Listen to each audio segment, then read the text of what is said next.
Oh là là, ça y est, il commence à faire froid là. Chier. Bon, ça va, on peut pas se plaindre, il a fait beau pendant longtemps quand même. On arrive à mi-novembre, c'est un peu normal. Ah bon, voilà, cette vidéo va parler de quoi? Il vient parler du froid comportemental. D'où vient-il? Le froid comportemental, c'est-à-dire une forme de sévérité qui en fait se referme. Et c'est une sévérité qui eh bien, se prive de plaisir. Alors ça ne veut pas dire, excusez-moi, mais les mal baisés. Soyons clairs. Ça veut dire que Jacques va en centre de formation. Et non, ça veut dire ça veut dire que ce sont vraiment, c'est sérieux, ce sont des personnes. Ça peut nous concerner à tous, il faut faire attention. Donc c'est pour ça que je fais cette vidéo. En fait, je fais ma belle, mais le problème, c'est que si vous voyez pas la caméra, mais je suis hyper mal coiffée. En fait, j'ai un chignon, il ressemble à rien. Et pourtant, j'ai pas mis de filtre, j'avoue, mais bon, je crois que j'ai une belle caméra, donc. Donc ça va, ça me rassure. Bon, sur cette parenthèse, du coup, qu'est-ce que je voulais dire? Oui, je disais donc ces personnes qui sont froides, comportementales, etc., une forme de sévérité qui se referme. Qu'est-ce que ça veut dire? En fait, ce sont des droits au plaisir. Oui, le plaisir, donc le plaisir varié, c'est-à-dire le plaisir de faire, le plaisir d'agir, le plaisir de penser, le plaisir de recevoir, le plaisir de donner, le désir de partager, le plaisir de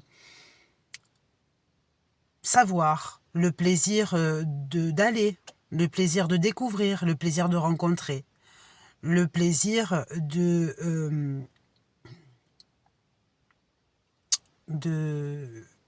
d'écrire, le plaisir de ne rien faire. Ça peut exister aussi. Le plaisir de dormir, d'accord, le plaisir eh bien, du dynamisme, le plaisir du souvenir, d'accord, toute une série comme ça où il faut bien comprendre qu'est-ce que le plaisir. Et donc, il y a des personnes qui, au fur et à mesure, eh bien, par certaines situations, eh bien, trouvent toute cette liste de plaisirs se refermer. C'est-à-dire que... Et le pire s'appelle le plaisir de la parole. Et oui, le plaisir de la parole, parce que bien sûr, quand on parle, on ne doit pas dire n'importe quoi, ça c'est sûr.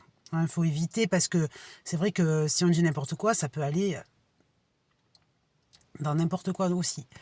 Mais par contre, le plaisir de partager, de la communication, d'accord, ça c'est très important, parce que c'est la base, d'accord. C'est-à-dire que si par exemple, donc il y a des personnes qui sont muettes, on le sait. Il y a des personnes qui sont victimes du fléau de devenir muets à cause de certaines pathologies. Il y a des personnes qui ne savent pas s'exprimer correctement, donc ça c'est de l'ordre de l'orthophonie. Il y a des personnes qui essayent de dire, mais que les émotions, la timidité ou etc., eh bien ralentit. Donc ça veut dire que... mais là je parle de quoi? Du droit au plaisir. Donc rien à voir, d'accord? C'est-à-dire que c'est le plaisir de parler, c'est-à-dire parler volontiers. Et il faut savoir que dans beaucoup de professions, eh bien, c'est ce plaisir qui existe principalement. Donc ça veut dire qu'il fait partie de l'emploi et donc qui fait partie de rémunérer. Donc ça veut dire que par exemple, on va trouver des personnes qui travaillent dans des bureaux. Moi je connais des personnes qui travaillent dans des bureaux, qui travaillent à distance et qui font que ça de toute leur journée. Ils prennent leur téléphone et ils parlent. Et à la fin de la journée, ils ont agi, d'accord? C'est-à-dire qu'ils sont juste intégrés dans l'entreprise. Et puis, ils parlent, quoi. Voilà. Donc, c'est sûr que si leur métier ne leur fait pas plaisir, etc., ben, niente, nada, pas de salaire. Mais au-delà de ça, eh bien, en fait, il y a des personnes qui, d'elles-mêmes, de leur personnalité, sont attaquées du fait que leur plaisir s'en va. D'accord? C'est-à-dire que ce sont des personnes qui ne peuvent plus bouger, qui ne peuvent plus aller faire leurs courses, qui ne peuvent plus faire leurs activités, etc. Et qui, au fur et à mesure, eh bien, ne peuvent même plus parler, ou n'y ont pas droit, ou, eh bien, se retrouvent face à un comportement qui va rejeter ceux qui pourraient leur apporter le plaisir de parler.